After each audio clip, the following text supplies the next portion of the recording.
अब जरा आगे बढ़ता हूं, जिनको पेट साफ नहीं होता उनको क्या क्या होता है। दुनिया की 103 बीमारियां उन्हीं को होती है, क्योंकि आयुर्वेद ये कहता है कि अगर आपकी आंतें साफ नहीं है, लार्ज इंटेस्टाइन और स्मॉल इंटेस्टाइन, बड़ी और छोटी आंत साफ नहीं है, तो बीमारियों का केंद्र आपके घर में ही है।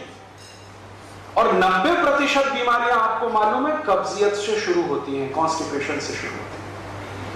हमारे देश में सभी बड़े चिकित्सक और वैद्य कहते हैं कि जिनका पेट साफ नहीं हुआ उनको कुछ भी बीमारी आएगी, संधिवात हो जाएगा, डायबिटीज हो जाएगी, कॉन्स्टिपेशन तो रहने वाला है, मुंह में से भयंकर बदबू आएगी, दांत आपके खराब हो जाएंगे, सांस में इतनी तेज बदबू होगी कि पड़ोसी बैठ नहीं पाएगा आपके पास, रात को नींद नहीं आएगी, भूख समय से नहीं लगेगी, भूख ठीक से नहीं लगेगी, शरीर में कमजोरी आती जाएगी। ऐसी 103 बीमारियां एक साथ आएंगी। अब उनको चूंकि कॉन्स्टिपेशन बहुत है तो ये सब बीमारियां उनको होती हैं। तो अब उसका इलाज क्या करते हैं वो? जब पेट साफ नहीं होगा तो सांस की बदबू भयंकर होगी। अब उस सांस की बदबू को रोकने के लिए वो दिन भर टूथपेस्ट लगाते हैं। हमारे देश में अब मुझे ये समझ में आने लगा है कि किसी भी भारतीय नागरिक को चिकित्सा सुविधा की जरूरत नहीं है, चिकित्सकीय ज्ञान की जरूरत है। हेल्थ फैसिलिटीज नहीं चाहिए, नॉलेज चाहिए। नॉलेज की बहुत कमी, और इतनी कमी है कि पढ़े लिखे लोग उससे ज़्यादा पीड़ित हैं। छोटी छोटी बातें नहीं जानते। पानी को उबाल के पीना ये इतनी छोटी सी बात है, लेकिन आज के समय की बीमारियों में सबसे इफेक्टिव है, खासकर 3 महीने की ये जो। तो आप उनको बता दो भैया पानी उबाल के पियो, उबाल के पानी पीने से क्या होता है वो समझा दो उनको, 10 मिनट में समझ में आ जाएगा। फिर उनसे कहो कि खाना खाते हो तो कुछ ये खाओ ये मत खाओ, क्योंकि दिनचर्या ऋतुचर्या जो आयुर्वेद की है ना वो जरूर सीख लो। दिनचर्या और ऋतुचर्या जरूर सीखो, आयुर्वेद की बहुत आवश्यक है। और आपको मैं एक किताब का नाम बोल के जाता हूं, इसको पढ़ो। भगवत गीता जैसे पढ़ी जाती है, रामचरितमानस जैसे पढ़ी जाती है, उस किताब का नाम है अष्टांग हृदय।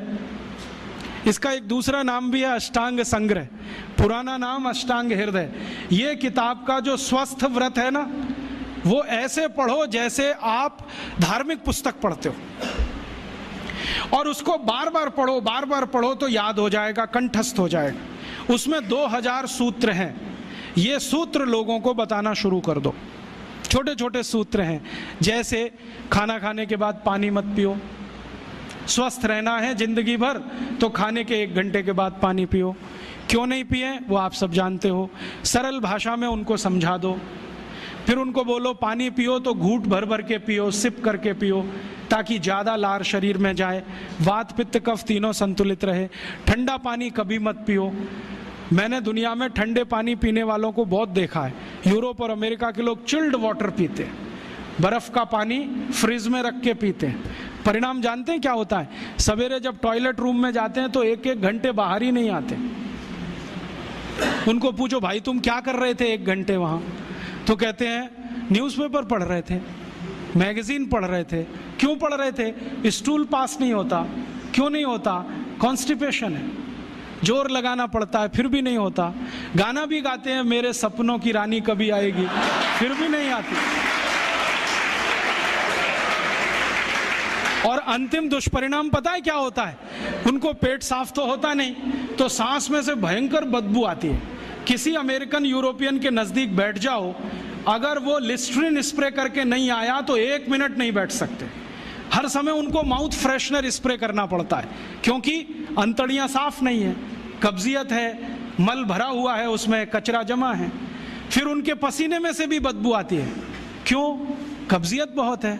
और पसीने की बदबू दूर करने के लिए डिओडोरेंट स्प्रे करते रहते हैं। और आप तो सब जानते हो कि अगर कब्जियत है तो बाल भी कड़क रहते हैं, तो उन कड़क बाल को सॉफ्ट करने के लिए क्या क्या सब करते हैं। शैम्पू लगाते हैं, शैम्पू के बाद पता नहीं क्या क्या लगाते हैं। ये सब वो जो करते हैं ना, उनकी मजबूरी है, स्टेटस सिंबल नहीं है। इसको अपने दिमाग से निकाल दो कि ये कोई स्टेटस सिंबल है।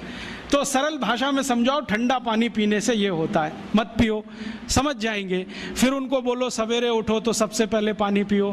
फिर उनसे बोलो खाना खाओ तो बैठ के खाओ, कभी भी खाना खाओ तो पूर्व दिशा में मुंह करके खाओ, सो तो पूर्व दिशा में। ये अष्टांग हृदय में इतने अद्भुत छोटे छोटी बातें हैं तो संस्कृत में है, लेकिन अब तो उसका हिंदी भी आने लगा है, तो हिंदी ले लो, हिंदी वर्जन ले लो, इसको पढ़ो, बार बार पढ़ो और ये जाके गांव में सबको बताओ।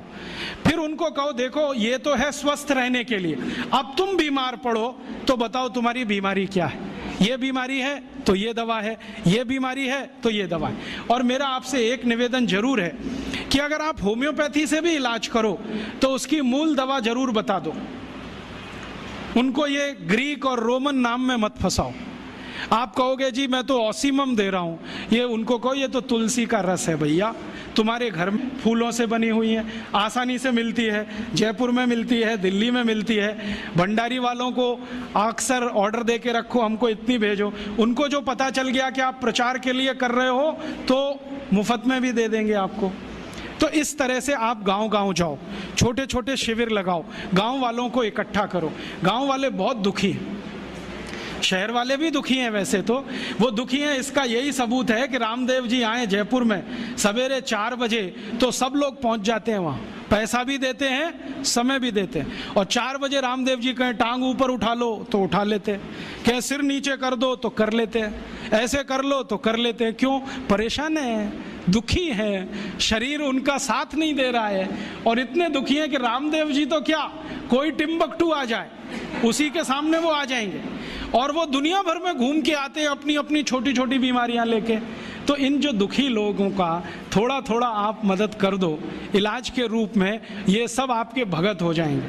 और ये भगत हो जाएंगे तो कहो आप भी प्रचार करो इसका, वो भी करें, आप भी करो, तो ये इतना तेजी से मल्टीप्लाई करेगा कि 2-5 साल में एलोपैथी का बाजा बज जाएगा। और बजा देना है अपने को, हाँ, ये संकल्प लेके चलो कि इनका बाजा हमको बजाना है। मैं बहुत जल्दी एक टीवी चैनल शुरू करने जा रहा हूँ एलोपैथी का बाजा बजाने के लिए। इनकी सब पोल खोलनी है मुझे, हाँ, इनकी इतनी पोल हैं मेरे पास, कम से कम 1,500 से ज़्यादा डॉक्यूमेंट्स हैं जो एलोपैथी के गंदेपन को सिद्ध करने वाले, इनकी निकृष्टता को सिद्ध करने वाले, ये कितने अनसाइंटिफिक हैं वो बताने वाले हैं, कितने डॉगमेटिक हैं वो बताने वाले हैं। मेरे पास ऐसे बहुत इंटरव्यूज हैं बड़े बड़े डॉक्टरों के, वो कहते हैं कि हम कोई डायग्नोसिस नहीं करते, तीर मारते, लग गया तो ठीक, नहीं तो तुक्का। और वो कहते हैं हम तो एक ही सिद्धांत पे काम करते हैं, ट्रायल एंड एरर, देते जाओ गलतियां करते जाओ, देते जाओ गलती, भले मर जाए पेशेंट उसमें। हमारे पास तो कम से कम ये नहीं है ट्रायल एंड एरर वाला। हम तो जानते हैं कि तुलसी है तो उसके ये गुण हैं तो ये रिजल्ट आना ही चाहिए, मेथी है तो उसके ये गुण हैं तो ये रिजल्ट आना ही चाहिए। हमको सब मालूम है, फिक्स है, यहाँ वेरिएशन नहीं है। मेथी के जो रिजल्ट चरक ऋषि को मिले वो आज भी मिलते हैं, इसमें इतना सातत्य है, वेरिएशन कहीं भी नहीं है। तो जो विज्ञान में सातत्य होता है, सत्य ज्ञान वही होता है। तो हमारे पास जो सत्य ज्ञान है इसको लेकर आगे बढ़ें और इसके अपने जीवन में भी और दूसरों के जीवन में प्रयोग करने के लिए प्रेरित करें। दोस्तों, सबसे पहले तो चैनल सब्सक्राइब करें, फिर लाइक, कमेंट और शेयर करें, और हाँ, हमारा एंड्रॉयड ऐप डाउनलोड करना ना भूलें।